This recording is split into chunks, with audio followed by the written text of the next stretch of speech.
இன்றைக்கி என்ன breakfast lunch பார்க்கலாம். அடை தோசை தான் பண்ணேன் காலையில் டிஃபனுக்கு. அதுக்கு தொட்டுக்கிறதுக்கு தேங்காய் சட்னி தான் அடித்தேன். ஏன்னா அடை தோசைக்கு தேங்காய் சட்னி தான் சூப்பராக இருக்கும். நான் தேங்காய் கொஞ்சமாக போட்டு இந்த வாட்டி ஒற்றைக்கிழங்கு நிறைய போட்டு அரைச்சேன். நல்லா திக்காக இருந்தது. அந்த அடைக்கு தேங்காய் சட்னிக்கும் சூப்பராக இருந்தது. இதுதான் காலையில் டிஃபனாக சாப்பிட்டோம். மதியானம் லஞ்சுக்கு ஒயிட் ரைஸு. சரி இன்றைக்கி ரசம் சாப்பிட்லான்னு சொல்லி தக்காளி ரசம் பண்ணேன். ஏற்கனவே ஒரு வாட்டி தக்காளி ரசம் சொதப்பிடுச்சு. இந்த வாட்டி தக்காளி ரசம் சூப்பராக வந்திருந்தது, ரொம்ப நல்லா இருந்தது.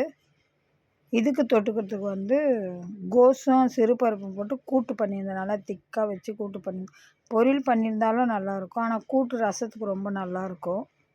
அதனால் கூட்டு பண்ணேன். அந்த கோஸு சிறுபருப்பெல்லாம் வேக வச்சுட்டு சும்மா கருவேப்பிலை சீரகம் கடுகு போட்டு தாளிச்சிட்டேன்.